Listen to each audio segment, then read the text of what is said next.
parte de oncologia hoje, quando vocês forem atuar na psicologia especificamente, a psicologia ela é muito ampla e muito rica na atuação da psico-oncologia hoje em hospitais, né? Vocês veem aí, podem encontrar várias capacitações, né, especializações voltadas à parte hospitalar, né? Que é o psicólogo, acho que boa parte de vocês aqui fazem, ou já fizeram, ou vão fazer estágios em hospitais, e vocês podem, sim, compreender como funciona ali a dinâmica da pessoa doente, da pessoa acamada, né? Principalmente quando há necessidade da intervenção que é necessária do psicólogo com paciente paliativo, terminal, né, na terminalidade, enfim, com doenças crônicas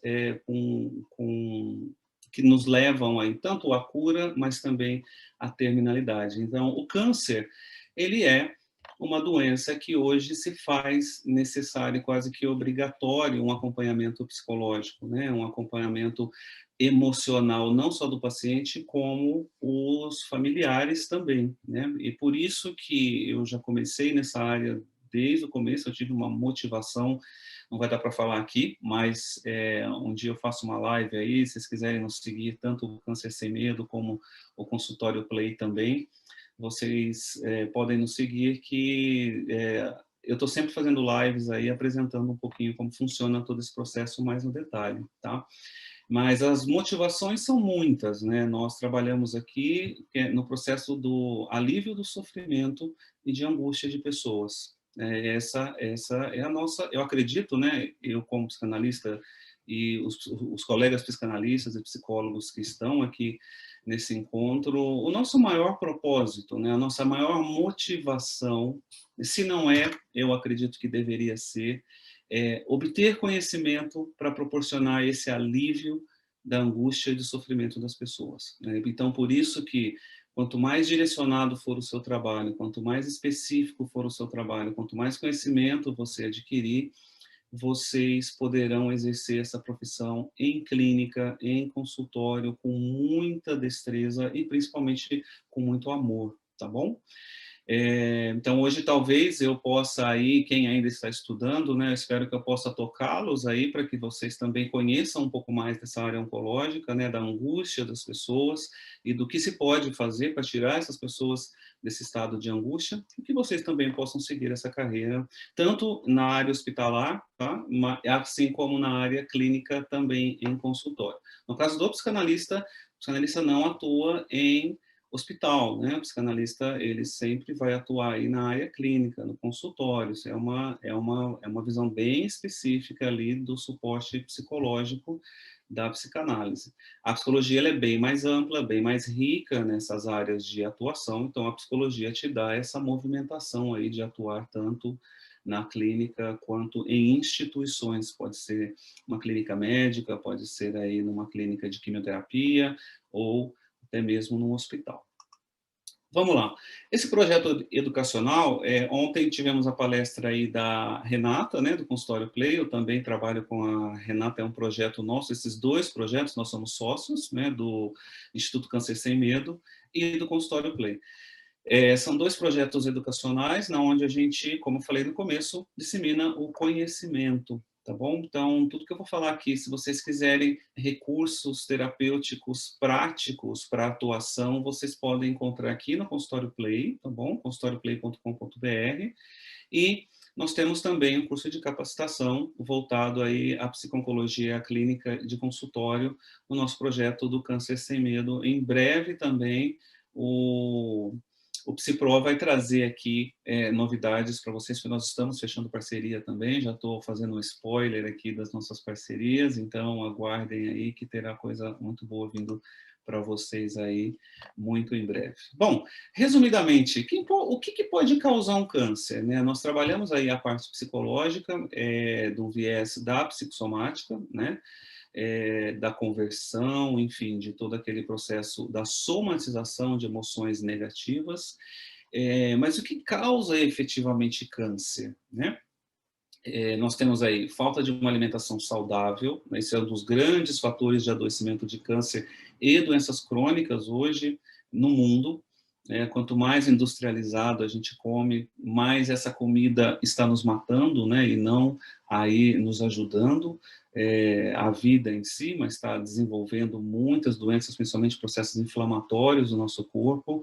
Não vou entrar no detalhe, que também não é minha área, não sou nutricionista, tá bom? Mas eu trabalho junto com nutricionistas, sempre na oncologia.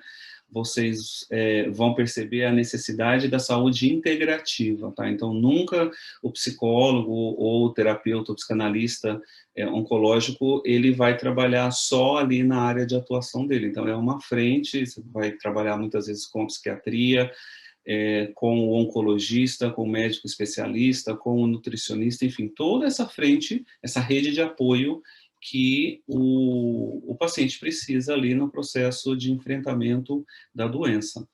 Não fazer exercício físico regularmente, então, ó, essa palestra aqui já é até uma dica para vocês também, né? Não querem adoecer, cuidado aí com o que vocês estão comendo, que está nos matando, cuidado com o sedentarismo, né? O sedentarismo também nos gera aí um processo de adoecimento muito elevado, né? A gente come muito mais do que a gente precisa, é o único animal da natureza que come mais alimento do que precisa. Aí tem que queimar esse alimento, né, essas calorias de alguma forma. Então, comer mais do que precisa e não fazer exercício é a receita perfeita para você adoecer de doenças crônicas, inclusive de um câncer, tá bom?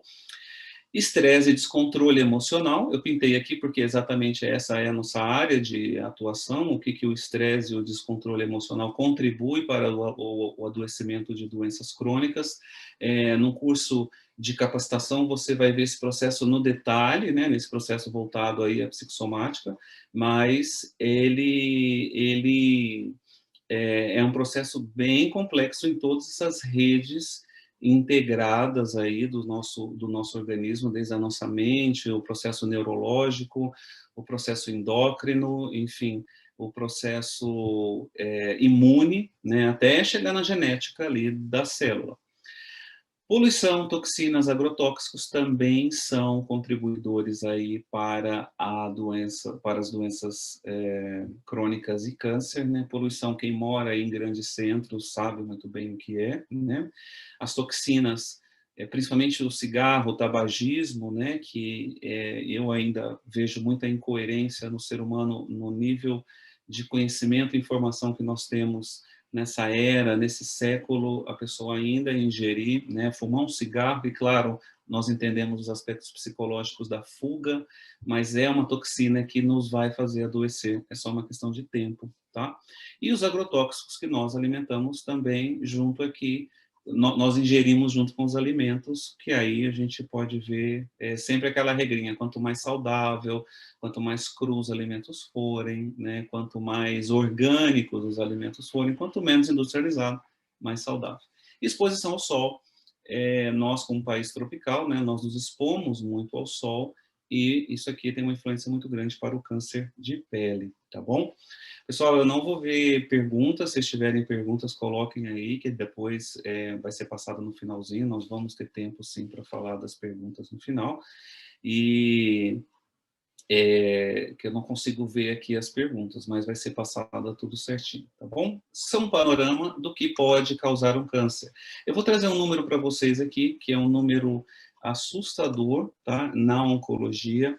Isso aqui são os números de casos de diagnósticos de câncer em 2020, né? Nós temos aí no mundo, né, 19 milhões de casos, no Brasil 625 mil pessoas, 10 milhões de mortes no mundo, mais de 240 mil pessoas mortas por câncer em 2020, 47 milhões de pessoas vivas em tratamento no mundo. Olha como essa doença ela tem um aspecto muito amplo. E no Brasil, né, mais de 1 milhão de pessoas em tratamento.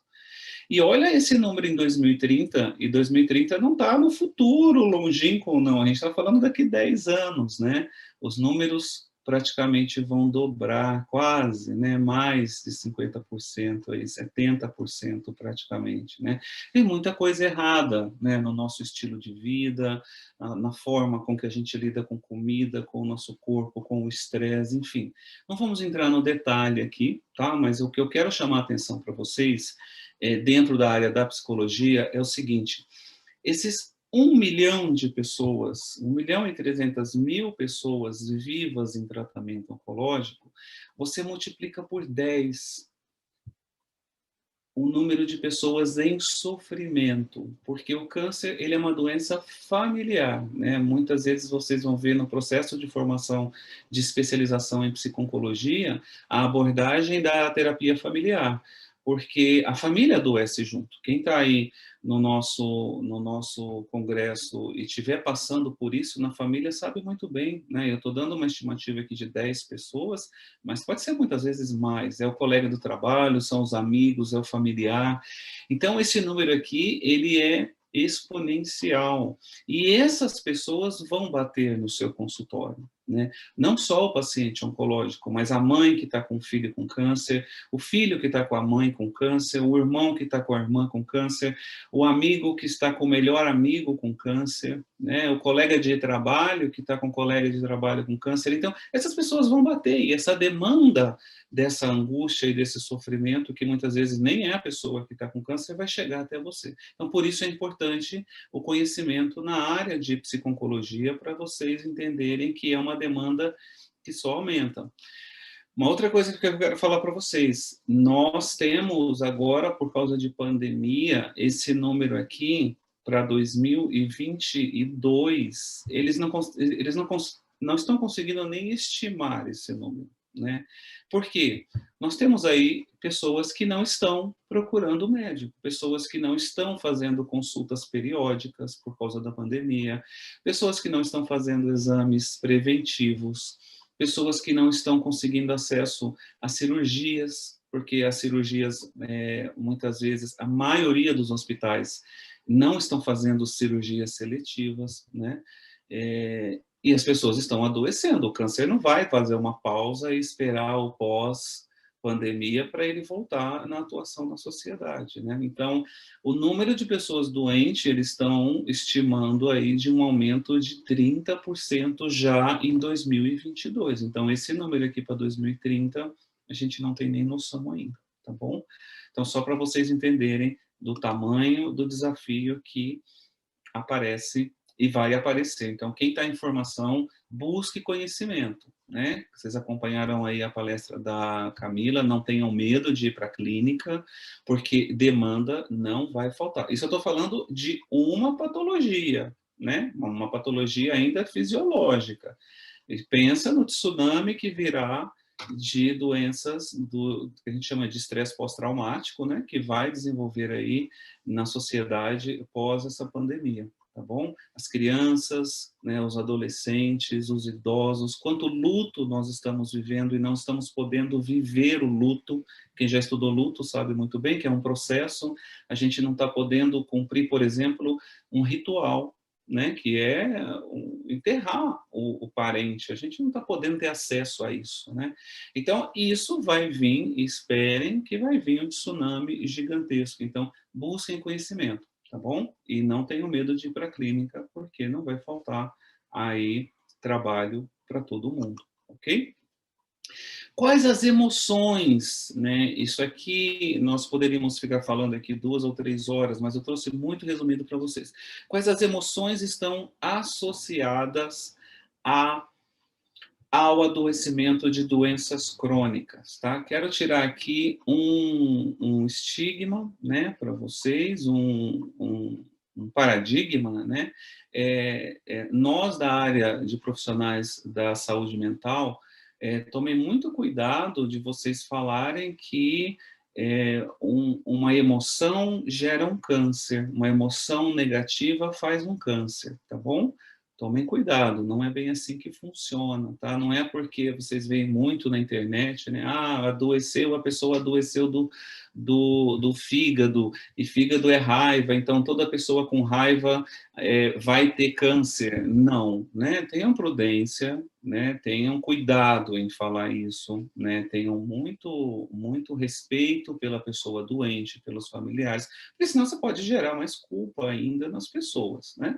Então, o nosso trabalho, ele é sério, o nosso trabalho é fundamentado na ciência, né? Mas o que eu vou falar para vocês aqui é que essas emoções, elas geram um processo de estresse, descontrole emocional e geram um processo de angústia e sofrimento.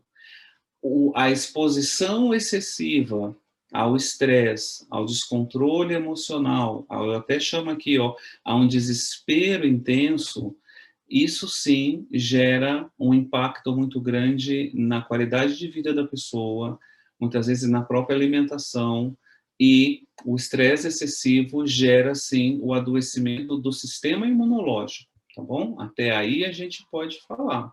Agora, se uma vez você tiver com o seu sistema imunológico abalado, né, deficiente, suprimido, e daí você vai desenvolver uma dor de garganta ou um tumor, isso aí está associado à genética de cada pessoa, tá? Isso daí não é porque eu acumulei raiva que eu vou ali fazer um câncer, tá bom? Então é só para vocês entenderem e desmistificar. Mas o que eu quero trazer para vocês aqui é que essa demanda de emoções que nós lidamos na oncologia, tá bom?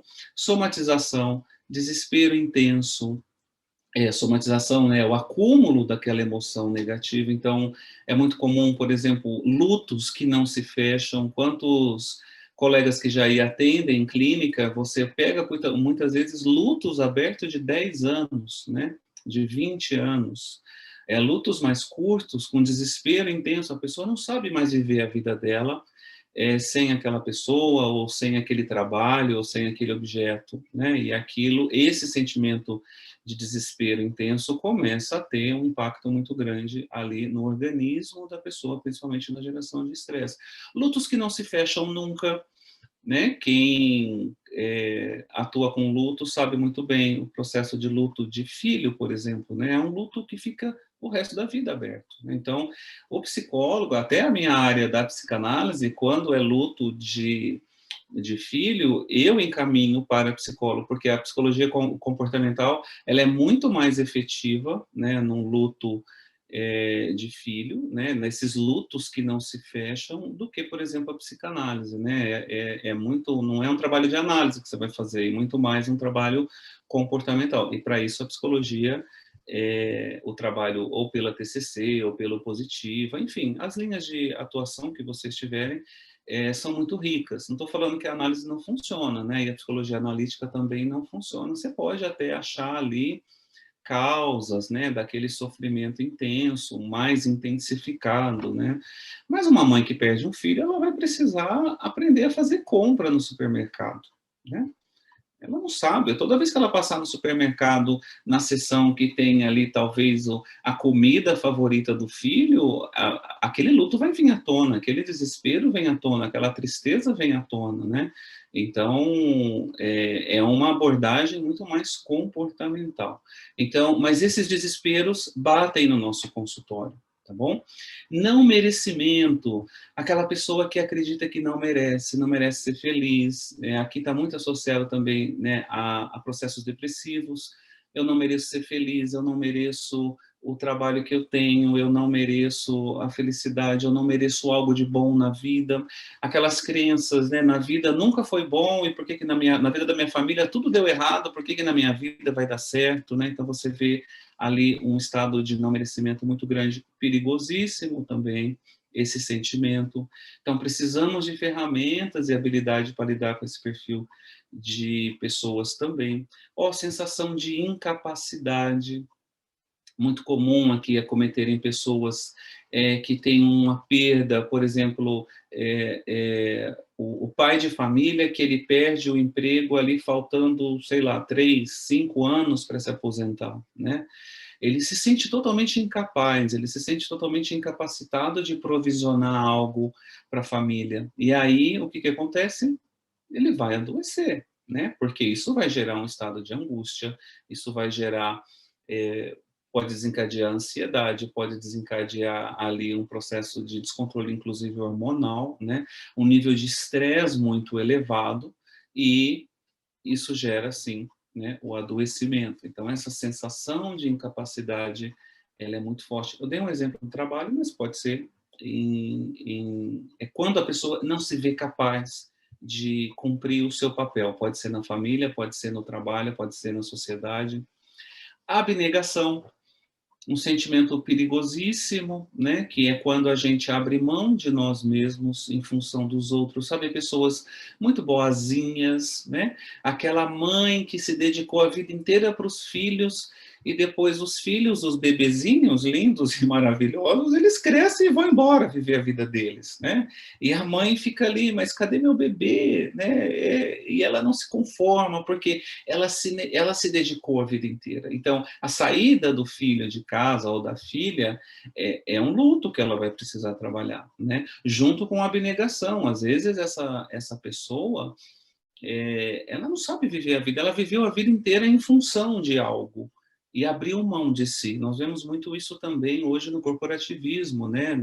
Nas empresas, as pessoas trabalhando em excesso e vivem em função do trabalho. Se perde aquele trabalho, a pessoa não sabe viver, ela não sabe o que fazer da vida, né? E isso também gera sentimentos, muitas vezes, desespero intenso, né? Isso é perigosíssimo também. Nós vemos assim, gatilhos até mesmo para quem trabalha ou estuda com suicídio, esse desespero intenso, a pessoa é tão intenso e tão imediato que ela não consegue ter resposta emocional para aquela emoção e ela pode ir ali, sim, a uma ação compulsiva ali, até mesmo de tirar sua própria vida. Ó, emoções negativas, principalmente as emoções acumuladas desde a infância.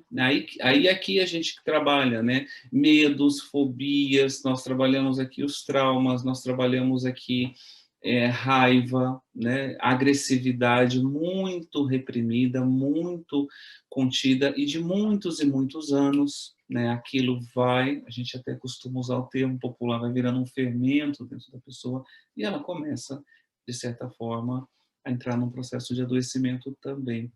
Relacionamentos tóxicos, né? Viver relacionamentos tóxicos, dica, né, que eu já dou para os colegas aqui, né, até para a vida de vocês, cuidado com relacionamentos tóxicos na vida, né, é incoerente a gente viver uma vida em uma relação. É claro que essa incoerência ela vem muitas vezes, né, de transtornos, de distúrbios, de traumas que a pessoa carrega, mas aquele relacionamento tóxico ele proporciona, sim, né, esse nível de estresse muito elevado. Às vezes a pessoa vive sempre com medo, vive sempre ali submissa, vive sempre se sentindo julgada, né? E essas emoções, elas vão gerando um impacto muito grande dentro do nosso organismo. E desejo de atenção, né? Muitas vezes ali pelo processo de adoecimento. Quem trabalha ali com processo de depressão, né? A depressão, ela tem essa característica, né? Muitas vezes você vê a pessoa depressiva e, claro, dentro da nossa linha analítica, a gente identifica ganhos, né? Quais os ganhos a pessoa está tendo com essa doença, né? Por que a pessoa não está querendo se curar muitas vezes, não quer nem fazer um tratamento, ela quer ficar doente, o que ela está ganhando com aquilo, né? É importante a gente identificar e trabalhar esses desejos de atenção. O exemplo que eu dei da mãe, que os filhos vão embora.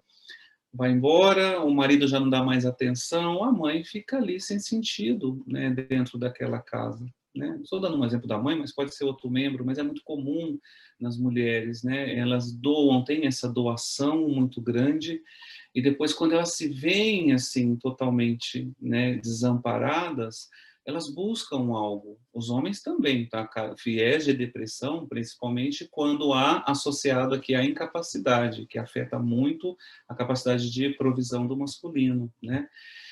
existe um desejo de atenção intenso. Então, de forma, muitas vezes, até incoerente, eu posso me apegar a um processo de adoecimento para que eu tenha atenção, porque daí eu vou ter meu filho me visitando, minha filha me visitando, aquele filho que não me via passa a vir cuidar de mim, aquele marido que não me dava atenção pede afastamento do trabalho para cuidar de mim. Então, tudo isso, esse desejo de atenção, são elementos que nós precisaremos trabalhar ali, né, dentro do processo terapêutico também, tá bom? Porque esses ganhos, eles são perigosos, né? Porque, e se eu me curar, e aí eu não vou ter mais as pessoas à minha volta, né? Então, isso tem que tomar muito cuidado, e para isso aqui como eu falei, sempre lá no site do Consultório Play, nós temos para todos essas esses itens aqui, né, essas características emocionais, nós temos recursos e busquem conhecimento para trabalhar essas emoções com os pacientes, tá bom? Trouxe também aqui para vocês, ó, estou falando bem rápido aqui para atender o nosso tempo. Eu sei que só esse quadrinho aqui, ó, eu costumo fazer uma aula de mais de 3 horas, então eu estou dando bem uma pincelada para vocês, tá? Mas busquem conhecimento, sim, dentro da área, porque são as principais emoções que nós vamos lidar ali no processo terapêutico. E eu trouxe também para vocês aqui um bônus aí para a vida de vocês, tá bom? E claro, conhecimento para que vocês possam aplicar isso também.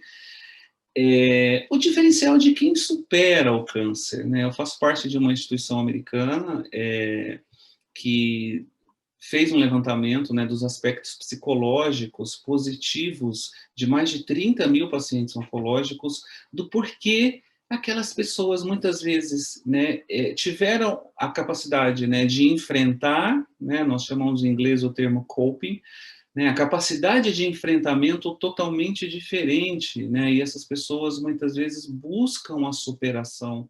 O tratamento oncológico responde mais rápido, né, a medicação responde mais rápido, a pessoa muitas vezes tem menos efeito colateral, tudo de acordo com a forma com que ela encara a doença, né? Então eu trouxe para vocês alguns elementos aqui que podem ajudar vocês nas reflexões também. Vamos lá. Pessoas que aceitam o diagnóstico e rejeitam muitas vezes o prognóstico, né? Esse rejeitar o prognóstico, eu estou dizendo assim, sabe que nem pessoas falam assim, nossa, eu estou com câncer, mas agora você vai sofrer muito, porque vai cair seu cabelo, e a quimioterapia é muito ruim, e você vai sofrer demais, e vai ter, a sua vida vai parar. As pessoas, tem muita gente que já tem esse viés catastrófico, né? Nós chamamos isso de catastrofização dentro da análise, né? Então, tudo de horrível vai acontecer. Ela já cria esse cenário, né? Então, fica muito difícil acontecer algo de positivo, porque ela já coloca tudo negativo ali como uma crença e algo que vai acontecer. E se eu mudar isso, né? E se eu buscar uma atitude positiva? E se eu buscar as autoafirmações, né? A autoafirmação de cura, de autenticidade, né? No sentido, eu vou fazer esse tratamento, mas eu vou sair dessa, né? Eu vou me curar, eu vou buscar a ajuda que eu preciso, né? Eu vou buscar tudo o que eu preciso para que eu não passe esse sofrimento. Eu vou perguntar para o médico, por exemplo, como que eu diminuo os efeitos colaterais de um tratamento. Tudo isso é possível, né, desde que você tenha essa atitude de enfrentamento positiva. Pessoas que lidam com o tratamento com participação, iniciativa, compromisso, né, implicando aí na discussão com os médicos e os entes queridos, né, de uma forma intuitiva, de como lidar com as decisões de acordo, por exemplo, com o entendimento do próprio tratamento, né? Mas olha aqui, participação, iniciativa e compromisso são coisas importantíssimas para nós trabalharmos e desenvolvermos isso na pessoa que está ali buscando essa ajuda, pode ser o familiar ou o próprio paciente oncológico, né? Como que eu mudo essa pessoa desse estado passivo para um estado ativo, né, de uma participação com iniciativa e se comprometendo com o tratamento, dentro até mesmo das suas crenças e dos seus valores. Pessoas que fazem introspecção no processo do adoecer, né? Eles utilizam a doença para um aprendizado e crescimento pessoal, resolvendo, por exemplo, as perdas, completando o trabalho de luto, como o exemplo que eu dei para vocês, fazendo aqui, ó, uma autorrealização. Vocês querem um exemplo muito comum que eu trabalho em consultório? São pessoas que muitas vezes adoecem por conta de um estilo de vida estressante no trabalho, né? E nós já temos a evidência de vários tipos de doenças que são causadas por conta de uma vida estressante. Pessoas que estão trabalhando aí, né, 12, 14 horas por dia, uma vida estressante. Nós vivemos uma sociedade estressante, isso sem pandemia. Imagina agora com pandemia, a gente nem tem como mensurar. A pessoa adoece, né? E quando ela é diagnosticada, ela faz uma introspecção e, por exemplo, ela dá um basta nesse estilo de vida, né? Ela fala, eu não quero mais isso para minha vida, né? Eu não quero mais viver sofrendo muitas vezes aqui num luto. Então elas vão buscar ajuda, né? São pessoas que usam o processo do adoecimento para esse crescimento pessoal e entendem, eu não quero mais isso para a minha vida, o que eu posso fazer de diferente? E é aqui que a atuação do psicólogo é importante, porque o fato da pessoa querer, ela não sabe como fazer, né? Muitas vezes ela não tem capacidade cognitiva, porque às vezes ela está inserida num contexto, por exemplo, de uma família disfuncional, que ela não consegue sair daquele contexto. E é aqui que a psicologia entra, né? O nosso trabalho ele é essencial para proporcionar esse despertar do crescimento pessoal dentro de um processo terapêutico que vai proporcionar à pessoa reflexões para que ela, né, possa avaliar. Lembra que nós, como o terapeuta, o psicólogo, o psicanalista, a gente nunca vai falar para a pessoa o que ela tem que fazer da vida dela. Isso não é nosso papel, né? Senão nós estaríamos ali julgando a pessoa. Você não vai virar e falar, sai desse emprego, que esse emprego não está te levando a nada, né? Só está te adoecendo. Nós não temos, né, nem esse direito de fazer isso com a pessoa, mas nós temos sim a obrigação de levar a pessoa à consciência e à compreensão se aquilo ali está sendo coerente ou não para a vida dela, né? Então, esse é um ponto importantíssimo. E aqui o papel do psicólogo é essencial, tá bom? Dentro da oncologia e dentro de todas as doenças crônicas. Então, busquem conhecimento. Claro que a formação de vocês, ela vai dar uma base muito grande, mas é uma base teórica, né? Nós vimos a Camila falando aqui do grande, muitas vezes o medo das pessoas assumirem a vida de empreendedora, de trabalhar em consultório, porque elas se sentem inseguras, elas não têm conhecimento, às vezes, detalhado ali para fazer aquele acolhimento, por exemplo, né? Para você lidar com isso. Então, mas tem recursos hoje, né? Tem especializações hoje em todas as áreas da psicologia. Você pode especializar no que você quiser hoje para buscar ferramentas para você entregar na mão da pessoa que busca ajuda e alívio daquele sofrimento. Tá bom? Deixa eu ver aqui, estou tomando cuidado com o meu horário. As pessoas que transformam suas relações pessoais, ó, aprendendo a receber, priorizando a si mesmos, conciliando os conflitos, eliminando relacionamentos tóxicos, né? Eu tenho um caso até, vários casos, inclusive, de relacionamento tóxico, a gente trabalha muito isso, mas não vou falar só nessa questão do relacionamento conjugal, né? No relacionamento ali da questão de machismo, da questão hoje até associado aí ao feminicídio, né? Não estou falando desses casos tão extremos, mas um caso bem simples que eu vou compartilhar com vocês aqui. Tinha uma senhorinha, ela estava em tratamento oncológico e ela chegava sempre aqui triste, cabisbaixa, né? E um dia eu provoquei, né? Eu falei, o que acontece, né? Ela, mas sabe o que é? Que eu tenho uma vizinha muito boa, eu amo aquela vizinha. Ela que está me ajudando, está cuidando de mim, ela vai em casa fazer comida. Mas todo dia à tarde, e o curioso é que a consulta era após a visita da vizinha, né? Todo dia à tarde, a minha vizinha vai levar um docinho para mim, vai levar um bolinho. E ela chega lá já falando assim: nossa, você acredita que eu li no jornal hoje que morreu o fulano morreu desse câncer que você tá. Mas olha, fica bem, você vai se curar, tá bom? Aí passava mais uns dias, a vizinha vinha de novo e falava, você acredita que morreu outra pessoa? Morreu fulano, morreu ciclano? Eu ficava o dia inteiro ali buscando, né, ou nesses grupos de notícia, enfim.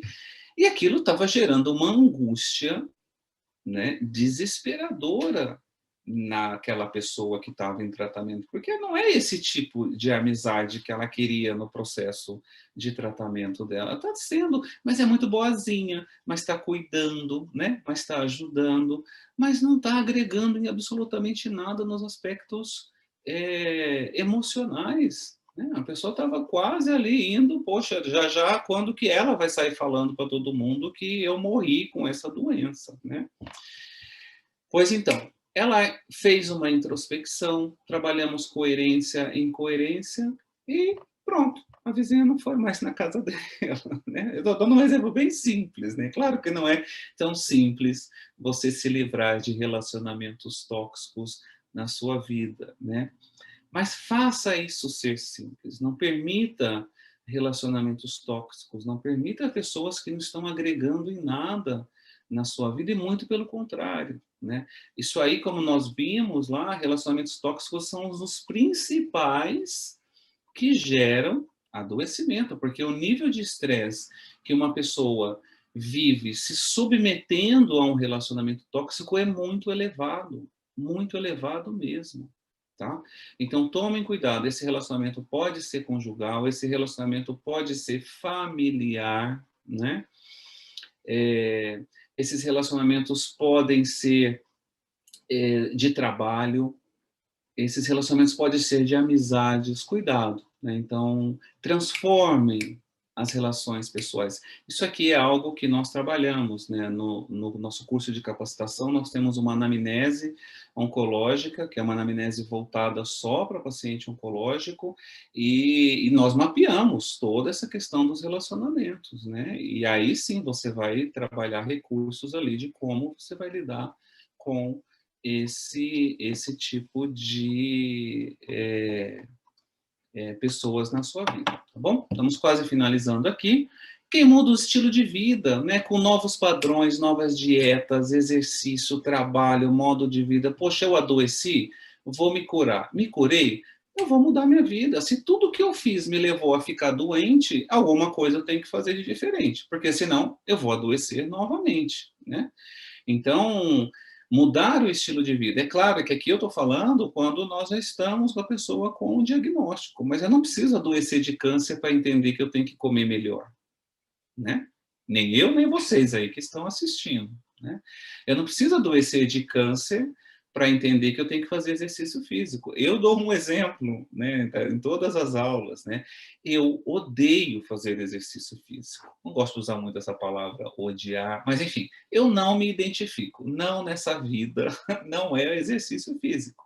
Mas há 10 anos atrás, a cardiologista virou para mim e falou: ou você faz atividade física, ou daqui 10 anos você vai morrer. Porque eu tenho um histórico de doença cardíaca na família, né? Ela simplesmente falou, não ficou falando que eu tinha que comer melhor, que eu tinha que fazer. Ela simplesmente falou, ou você faz atividade, ou a sua morte já está decretada daqui 10 anos, né? Que é o padrão aí do adoecimento na minha família. Pronto, foi o suficiente, né? Eu entendi que eu tenho que fazer atividade física. Gostando ou não gostando, eu faço. Então, eu faço lá minha 1 horinha. E eu não faço aquela coisa de prazer. Não tem prazer de exercício físico na minha vida, né? Eu fico controlando os segundos. A hora que deu ali é para fazer 1 hora, o que eu tenho que fazer? Ah, falar, 3 vezes por semana, 1 hora por dia. Legal. É isso que eu vou fazer o resto da vida. Então, deu ali 1 horinha, eu coloco o alarme, acabou, parei com o exercício físico. E assim eu estou fazendo, né? Lembra, a gente tem que associar a dieta, a regra é bem simples. Ou você come menos, ou você faz mais atividade física. Ah, não quero fazer menos atividade física, então você tem que comer menos, e mais saudável ainda.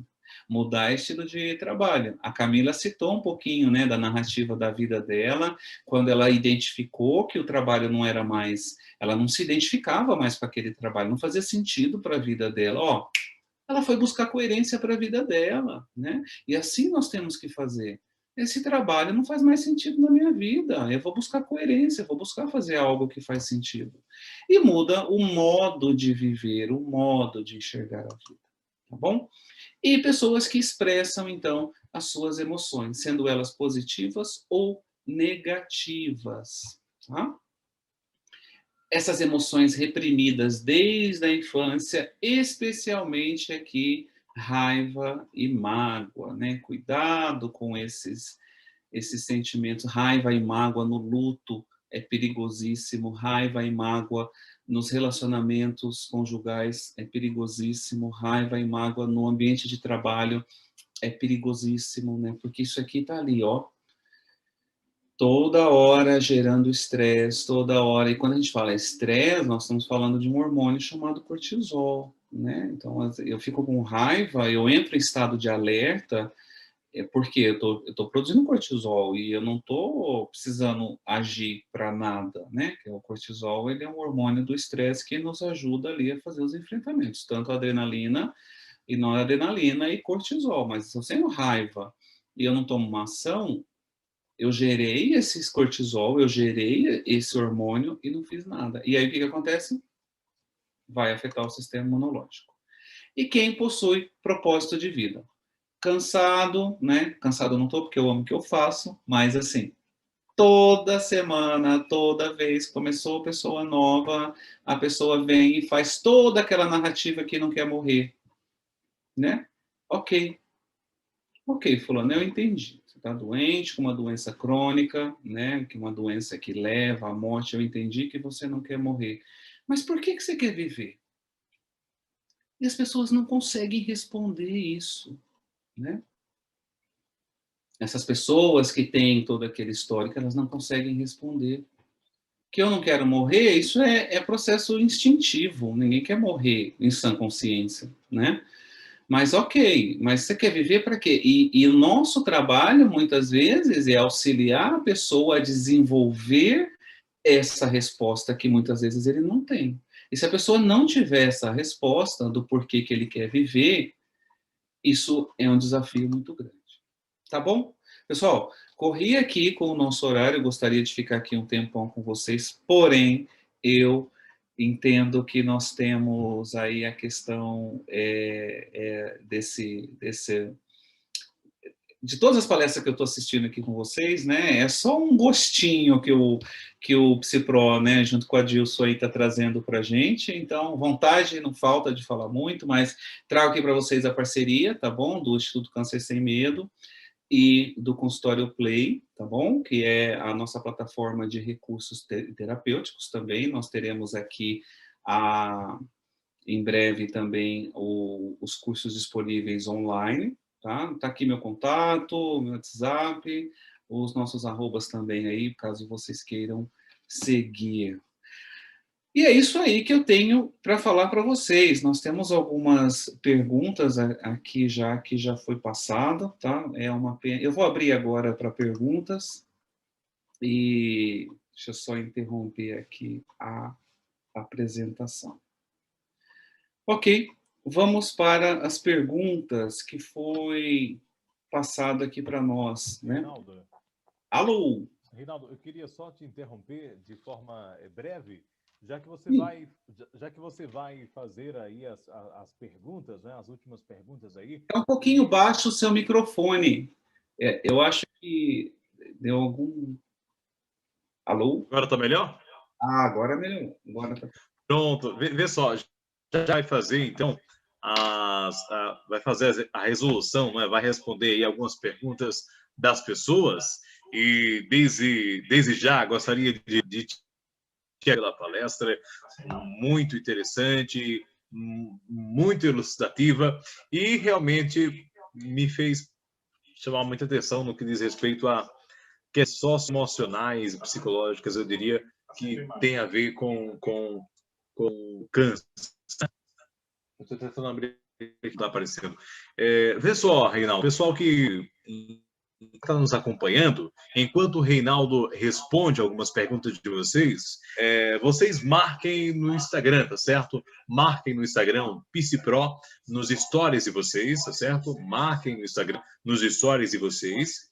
Marquem o Reinaldo também, né? O Consultório Play. E aí, daqui a pouquinho, nós estaremos fazendo o sorteio de tá certo? De 2 planos trimestrais do PsiPro. Então, enquanto o Reinaldo estiver respondendo essas últimas perguntas, estejam aí vocês marcando, tá certo, nos stories de vocês, o PsiPro Consultório Play estará concorrendo daqui a pouquinho a 2, tá certo, 2 planos trimestrais. Então é isso, Reinaldo, fique à vontade.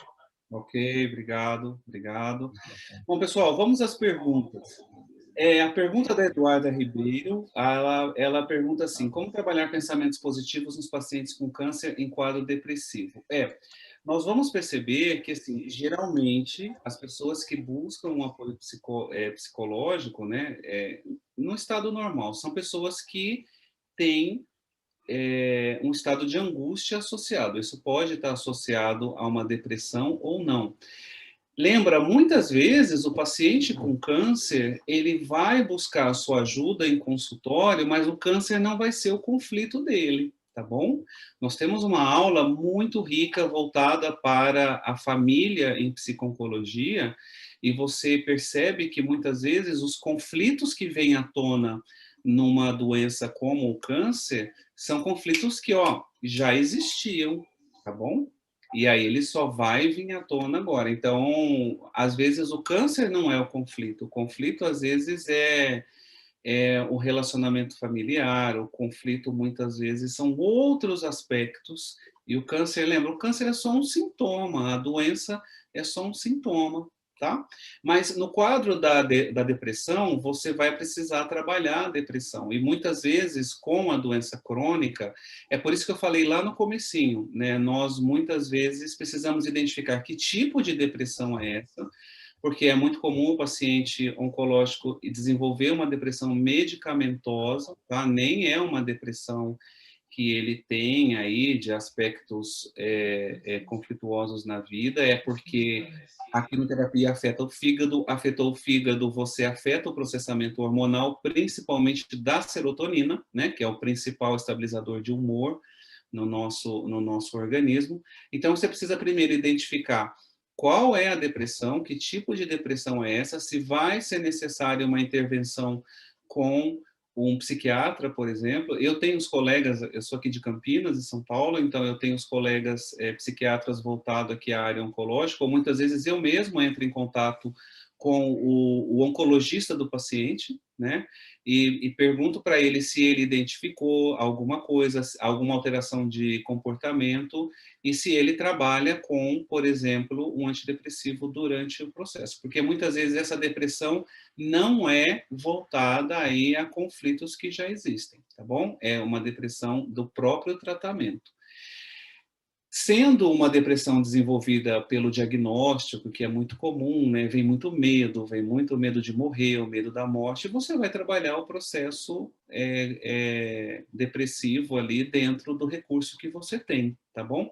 Mas só busque identificar se a questão do sofrimento da pessoa está associada a algo tangível, né? A uma doença, a uma patologia aí psíquica ou orgânica, tá bom? Então, nós temos, é comum na psico-oncologia nós identificarmos, sim, esse perfil de depressão, tá?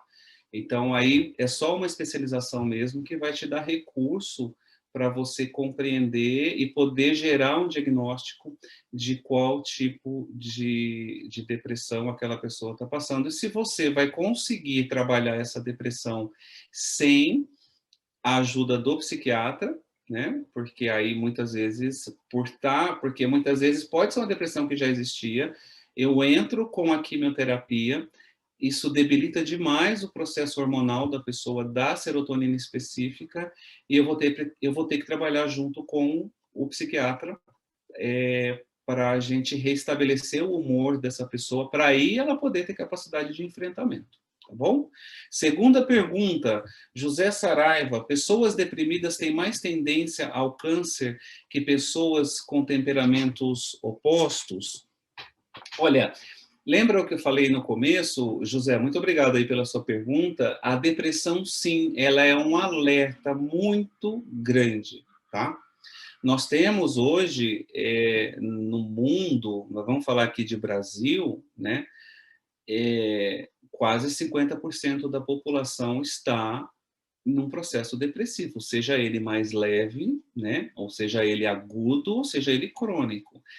Dessa população, apenas 5% busca ajuda, tá bom? Então, olha para você ver que perigo. Nós temos 95% da população depressiva que não está buscando uma ajuda, que lida em casa, por exemplo, é alguém falando, vai arrumar um emprego, muda de emprego, vai fazer alguma coisa da vida, né? Sai dessa tristeza, vai, sei lá, fazer qualquer coisa. Não é, a pessoa está com depressão, e depressão é patologia, não é frescura, tá bom?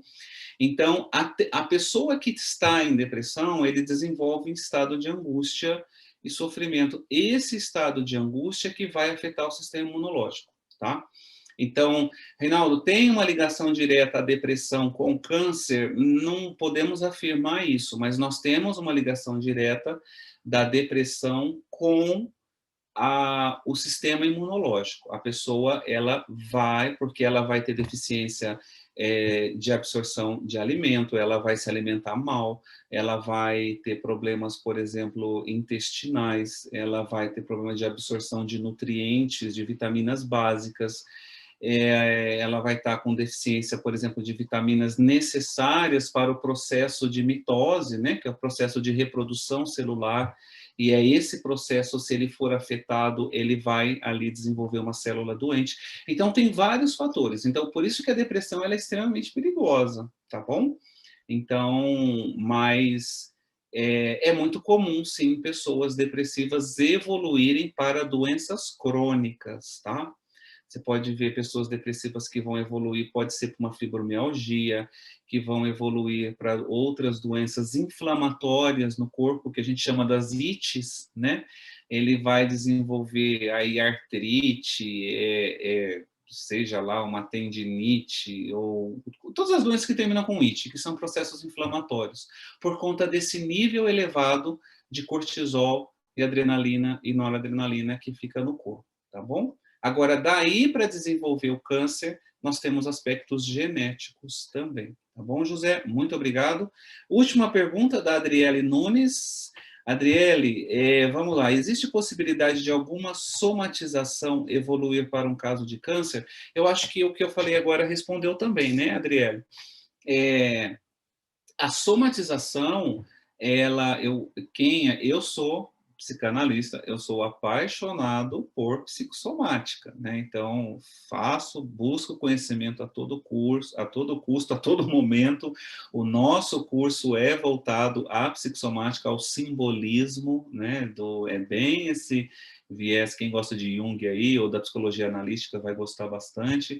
Eu sou apaixonado pela psicossomática, assim, a medicina psicossomática hoje, que está voltada muito mais, né, ao comportamento do ser humano e não à doença. Vocês pegam médicos e bons médicos hoje, a anamnese, o protocolo deles é voltado para o comportamento da pessoa, né, os aspectos psicológicos, depois que ele vai investigar, né.